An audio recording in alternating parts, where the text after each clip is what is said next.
नमस्कार. 7च्या बातमीपत्रात मी स्वाती पाटणकर आपलं स्वागत करते. सुरुवातीला एक नजर ठळक बातम्यांवर.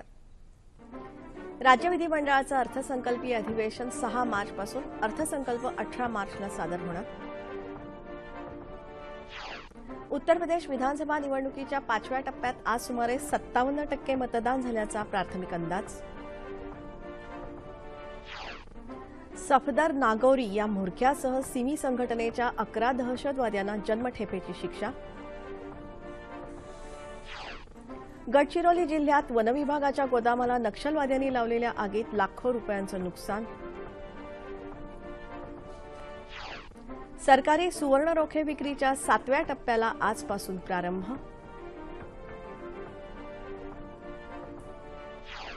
मूनलाईट चित्रपटानं पटकावला यंदाचा ऑस्कर पुरस्कार. कॅसी ॲफ्लेक सर्वोत्कृष्ट अभिनेता तर एमा स्टोन सर्वोत्तम अभिनेत्री. जागतिक मराठी भाषा दिनानिमित्त आज विविध कार्यक्रमांचं आयोजन.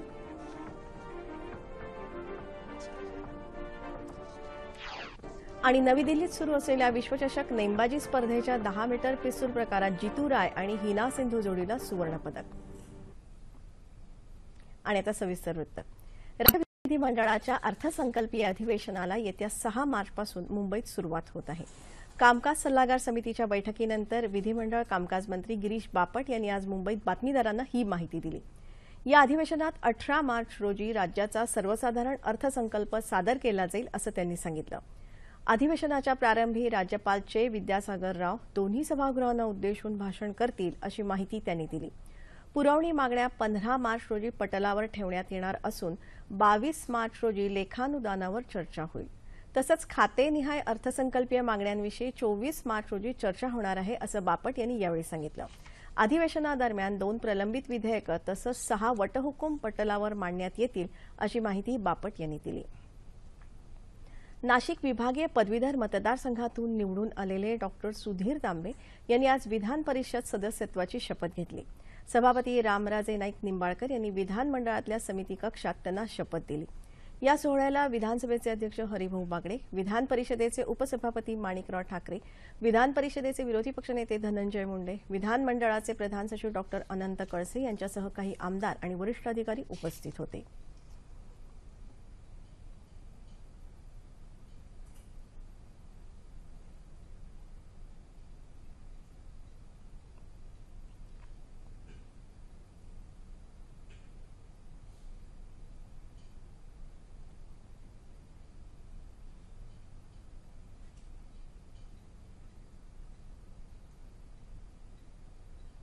राज्य माध्यमिक आणि उच्च माध्यमिक शिक्षण मंडळाच्या वतीनं घेतल्या जाणाऱ्या इयत्ता 12वीच्या परीक्षा उद्यापासून सुरू होत आहेत. परीक्षेसाठी मुख्यमंत्री देवेंद्र फडणवीस यांनी विद्यार्थ्यांना शुभेच्छा दिल्या आहेत. विद्यार्थ्यांनी परीक्षेचा कोणताही ताण न घेता आत्मविश्वासानं परीक्षा द्यावी असं मुख्यमंत्र्यांनी म्हटलं आहे. उत्तर प्रदेशात विधानसभा निवडणुकीच्या 5व्या टप्प्यात आज 57% मतदान झाल्याचा प्राथमिक अंदाज आहे. किरकोळ अपवाद वगळता सर्वत्र शांततेत मतदान पार पडल्याचं वृत्त आहे. तेराई आणि पूर्व उत्तर प्रदेशातल्या बलरामपूर, गोंडा, फैजाबाद, आंबेडकर नगर, बहराईच, श्रावस्ती, सिद्धार्थनगर, बस्ती, संत कबीरनगर, अमेठी आणि सुलतानपूर या 11 जिल्ह्यातल्या 51 मतदारसंघात हे मतदान होते. निवडणूक प्रक्रिया सुरळीत पार पाडण्यासाठी या 11 जिल्ह्यात कडक सुरक्षा व्यवस्था तैनात करण्यात आली आहे. खबरदारीचा उपाय म्हणून भारत नेपाळ सीमा तसंच इतर जिल्हे आणि राज्यांच्या लगतची उत्तर प्रदेशची सीमा सील करण्यात आली आहे. सिमी या दहशतवादी संघटनेचा म्होरक्या सफदर नागौरी याच्यासह 11 दहशतवाद्यांना इंदूर इथल्या विशेष न्यायालयानं आज जन्मठेपेची शिक्षा सुनावली. या सर्व आरोपींवर देशद्रोहासह अन्य अनेक खटल्यांवर दीर्घकाळ सुनावणी चालू होती. अहमदाबादमधल्या श्यामनगर परिसरातल्या एका घरावर पोलिसांनी 26 मे 2008 रोजी छापा घालून सिमीच्या अनेक दहशतवाद्यांना अटक केली होती. या दहशतवाद्यांकडून पोलिसांनी देशविरोधी कारवायांसाठी साहित्यही हस्तगत केलं होतं. या दहशतवाद्यांमध्ये या 11 जणांचा समावेश होता. हे सर्व दहशतवादी सध्या अहमदाबाद इथल्या साबरमती मध्यवर्ती तुरुंगात असून त्यांना व्हिडिओ कॉन्फरन्सिंगद्वारे आज शिक्षा सुनावण्यात आली. गडचिरोली जिल्ह्यात सिरोंचा ते अलापल्ली मार्गावर रोमपल्ली इथे नक्षलवाद्यांनी रात्री 1 वाजता वनविभागाच्या डेपोबिटला आग लावली. आगीत डेपोतील लाकूड आणि इतर साहित्य जळून खाक झालं असून 70 लाख रुपयांचं नुकसान झालं आहे. माओवाद्यांनी पुकारलेल्या भारत बंदमध्ये नक्षलवाद्यांनी झाडं रस्त्यावर टाकून सिरोंचा अल्लापल्ली मार्ग बंद पाडला होता. त्यामुळे सिरोंचाहून गडचिरोली आणि नागपूरकडे जाणाऱ्या बस दुपारपर्यंत बंद होत्या. पोलिसांनी घटनास्थळी पोहोचून झाडं बाजूला करून रस्ता खुला केल्यामुळे अल्लापल्ली सिरोंचा मार्ग आता खुला झाला आहे. या भागात पोलिसांची अधिक कुमक पाठवून बंदोबस्त वाढवण्यात आला आहे. सरकारी सुवर्णरोखे योजनेअंतर्गत सुवर्णरोख्यांच्या विक्रीच्या 7व्या टप्प्याला आजपासून सुरुवात झाली. नागरिक याद्वारे किमान 1 ग्रॅम ते कमाल 500 ग्रॅम सोन्याच्या मूल्याचे रोखे खरेदी करू शकतील. चालू वित्तीय वर्षाच्या सुवर्णरोखे विक्रीचा हा शेवटचा टप्पा आहे. आजपासून 3 मार्चपर्यंत अर्ज सादर करता येतील. रोख्यांचं वितरण 17 मार्चला होणार आहे. निर्धारित पोस्ट ऑफिसात तसंच शेअर बाजारातही हे रोखे खरेदी करता येतील. या रोख्यांमध्ये 8 वर्ष गुंतवणूक करणं आवश्यक आहे. तसंच हे रोखे 5 वर्ष संपेपर्यंत रद्द करता येऊ शकणार नाहीत. या रोख्यांच्या गुंतवणूक मूल्यावर दर 6 महिन्यांनी वार्षिक 2.5% व्याज मिळणार आहे.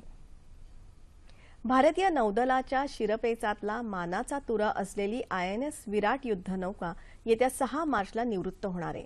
मुंबईत नेव्हल डॉकयार्ड इथं होणाऱ्या शानदार सोहळ्यात INS विराटला निरोप दिला जाईल अशी माहिती पश्चिम नौदल कमांडचे प्रमुख व्हाईस ॲडमिरल गिरीश लुथरा यांनी आज मुंबईत दिली.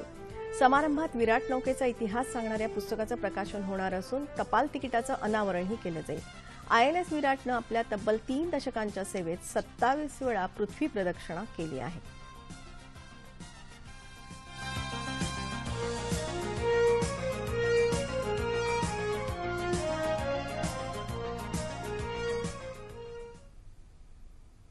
मध्य रेल्वेच्या पुणे, ठाणे आणि लोकमान्य टिळक टर्मिनस या रेल्वे स्थानकांच्या पुनर्विकासासाठी कंत्राटदारांची निवड जून महिन्यात होणार आहे. मध्य रेल्वेचे महाव्यवस्थापक DK शर्मा यांनी आज मुंबईत पत्रकार परिषदेत ही माहिती दिली. स्थानक पुनर्विकास प्रकल्पाअंतर्गत पहिल्या टप्प्यात देशभरातल्या 23 स्थानकांचा पुनर्विकास करण्यात येणार आहे. त्यात ही स्थानकही आहेत. स्थानक पुनर्विकास प्रकल्प हा भारतीय रेल्वेनं खासगी आणि सार्वजनिक भागीदारीतून हाती घेतलेला सर्वात मोठा प्रकल्प आहे. शेतकऱ्यांच्या जमीन संपादन प्रकरणात 39,200 रुपयांची लाच स्वीकारताना रंगेहात पकडल्या गेलेल्या उस्मानाबाद इथल्या उपविभागीय अधिकारी शोभा राऊत यांना 2 कलमांखाली प्रत्येकी 4 वर्ष सश्रम कारावास आणि 50,000 रुपये दंडाची शिक्षा उस्मानाबाद जिल्हा सत्र न्यायालयानं आज ठोठावली. सश्रम कारावासाच्या दोन्ही शिक्षा एकत्रितपणे भोगायच्या आहेत. उस्मानाबाद तालुक्यात औद्योगिक वसाहत उभारण्यासाठी संपादित करण्यात आलेल्या आपल्या जमिनीचा मोबदला मिळावा यासाठी शेतकरी दत्तात्रय देशमाने यांनी तत्कालीन उपविभागीय अधिकारी शोभा राऊत यांना विनंती केली होती. हा मोबदला देण्यासाठी राऊत यांनी देशमाने यांच्याकडे जमिनीच्या किमतीच्या 5% म्हणजेच 39,300 रुपयांची लाच मागितली होती. लाचेची ही रक्कम स्वीकारताना लाचलुचपत प्रतिबंधक पथकानं शोभा राऊत यांना रंगेहात पकडून त्यांच्यावर गुन्हा दाखल केला होता. या प्रकरणी सरकारी वकील महेंद्र देशमुख यांनी सादर केलेले पुरावे आणि युक्तिवाद ग्राह्य धरून जिल्हा सत्र न्यायाधीश RN रोकडे यांनी आज शोभा राऊत यांना 8 वर्ष सश्रम कारावास आणि 50,000 रुपये दंडाची शिक्षा ठोठावली. सर्वोत्कृष्ट चित्रपटाचा ऑस्कर पुरस्कार यंदा मूनलाइट या चित्रपटानं पटकावला, तर सर्वाधिक चर्चेत असलेल्या ला ला लँड या चित्रपटानं सर्वाधिक 6 पुरस्कार पटकावले. सर्वोत्कृष्ट अभिनेत्याचा पुरस्कार मँचेस्टर बाय द सी या चित्रपटातल्या भूमिकेसाठी कॅसी ॲफ्लेक याला, तर सर्वोत्कृष्ट अभिनेत्रीचा पुरस्कार ला ला लँड चित्रपटातल्या भूमिकेसाठी एमा स्टोन हिला देण्यात आला. परदेशी भाषा विभागात इराणच्या दी सेल्समन चित्रपटानं सर्वोत्कृष्ट चित्रपटाचा पुरस्कार पटकावला. यंदाच्या ऑस्कर पुरस्कार सोहळ्यात मुंबईच्या 8 वर्षाच्या सनी पवारनं सर्वांचं लक्ष वेधून घेतलं. गार्थ डेव्हिस दिग्दर्शित लायन या चित्रपटात सनी पवारनं साकारलेली सरू ब्रायली ही भूमिका कौतुकाचा विषय ठरली आहे. मूळ भारतीय पण ऑस्ट्रेलियन दाम्पत्यानं दत्तक घेतल्यामुळे तिथेच लहानाचा मोठा झालेल्या तरुणाची ही कथा आहे. माझ्या मराठी मातीचा लावा ललाटास टिळा, हिच्या संगानं जागल्या दऱ्या खोऱ्यातील शिळा. ज्ञानपीठ पुरस्कार विजेते कविवर्य कुसुमाग्रजांच्या या ओळी आजही ऐकल्या तरी मराठी भाषेविषयीची त्यांची तळमळ लक्षात येते. म्हणूनच या साहित्य सूर्याचा जन्मदिवस मराठी भाषा दिन म्हणून साजरा होतोय. लाभले आम्हास भाग्य बोलतो मराठी, जाहलो खरेच धन्य ऐकतो मराठी. धर्म पंथ जात एक जाणतो मराठी, एवढ्या जगात माय मानतो मराठी. असं मराठीचं सार्थ वर्णन करणाऱ्या या ओळी आहेत गझलकार सुरेश भट यांच्या. मराठी भाषेचा महिमा वर्णन करणारा आज मराठी भाषा दिवस. कविश्रेष्ठ कुसुमाग्रज यांचा जन्मदिवस. मराठी भाषेचं महात्म्य महती सांगणारे अनेक कार्यक्रम आज राज्यभर आयोजित करण्यात आले आहेत, ज्याद्वारे आपल्या भाषेचा अभिमान बाळगा असाच संदेश देण्यात येतोय. कुठलीही भाषा ही संवादाचं साधन असतं, व्यक्त होण्यासाठीचं माध्यम असतं. त्यातूनच एक भाषा तयार होते जी जीवन पद्धती बनते, संस्कृती बनते आपल्या मराठी भाषेसारखी. शतकानुशतकं पिढ्यानपिढ्या या आपल्या मराठी भाषेच्या वैभवात भरच पडतीये. भाषा ही प्रवाही असते, त्यामुळेच तिच्यावर अनेक संस्कार आक्रमण होतही असतात, पण त्यातूनही भाषा तावून सुलाखून निघते. आपल्या मराठी भाषेसारखी आपली भाषा ही आपली जीवन पद्धती असते, ज्याची पाळंमुळं प्रत्येक मराठी भाषिकामध्ये रुजलेली आहेत. त्यातूनच मराठी भाषेविषयी आपुलकी, ममत्व वाढावं, अभिमान वाढावा, यासाठीच हा आजचा मराठी भाषा दिवस. यानिमित्त आपण एकच संकल्प करूया, आपणच आपली भाषा दिगंतात पोहोचवली पाहिजे आणि वाढवली पाहिजे. आमुच्या मनात दंगते मराठी, आमुच्या रगात रंगते मराठी, आमुच्या उरात स्पंदते मराठी, आमुच्या नसात नाचते मराठी.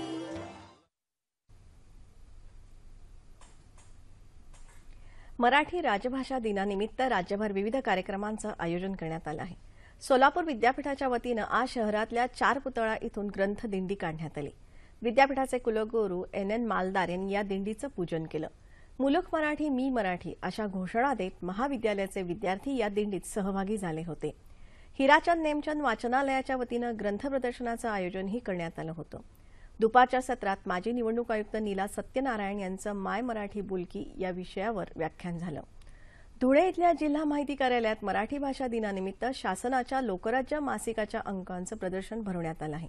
या प्रदर्शनात 5,000 अंक असून राज्यात प्रथमच धुळे जिल्हा माहिती कार्यालयानं हा उपक्रम राबवला आहे.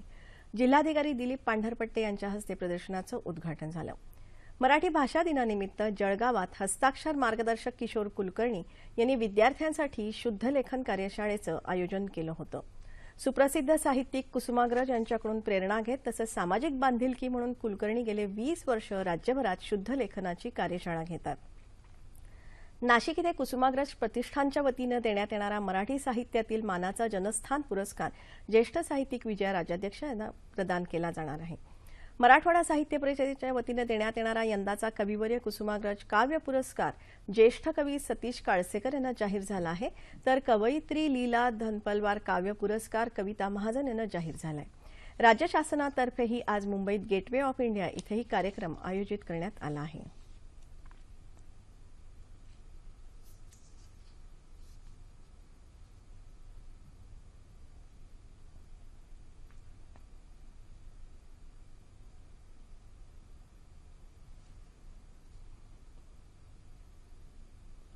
नवी दिल्लीतल्या विश्वचषक नेमबाजी स्पर्धेत 10 मीटर पिस्तूल मिश्र संघ प्रकारात आज भारताच्या जीतू राय आणि हिना सिंधू यांनी सुवर्णपदक पटकावलं. स्पर्धेतलं भारताचं हे पहिलंच सुवर्णपदक आहे. स्पर्धेत याआधी पूजा घाटकरनं कांस्य पदक मिळवलं होतं.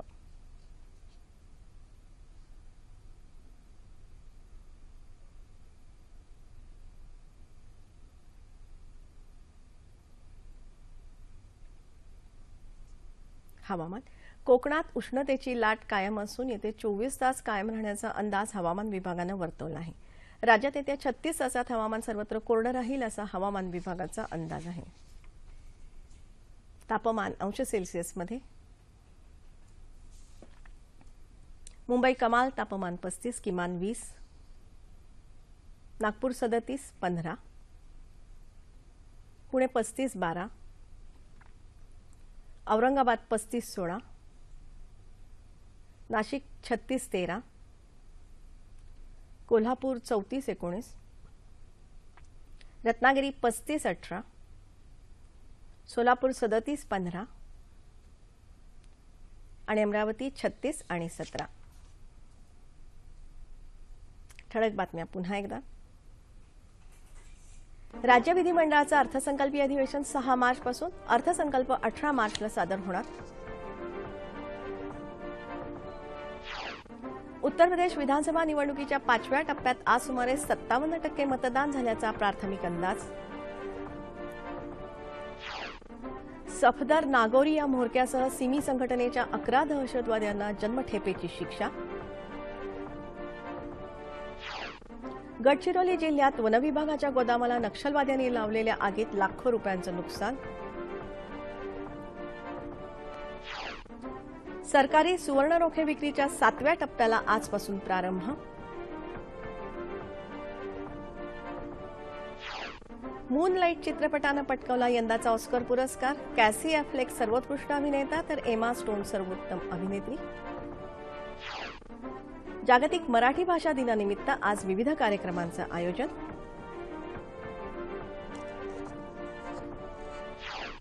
आणि नवी दिल्लीत सुरू असलेल्या विश्वचषक नेमबाजी स्पर्धेच्या 10 मीटर पिस्तूल प्रकारात जितू राय आणि हिना सिंधू जोडीला सुवर्णपदक. याबरोबरच हे बातमीपत्र संपलं. आज जागतिक मराठी भाषा दिन. या निमित्तानं मराठी भाषेच्या संवर्धनासाठी होत असलेल्या प्रयत्नांविषयी चर्चा करण्यासाठी मराठी राज्यभाषा संचालनालयाच्या संचालक मंजुषा कुलकर्णी यांना आज रात्री 9:30च्या बातमीपत्रात निमंत्रित करण्यात आलं आहे. तेव्हा पुन्हा भेटूया पुढील बातमीपत्रात आपल्या सह्याद्री वाहिनीवर. नमस्कार.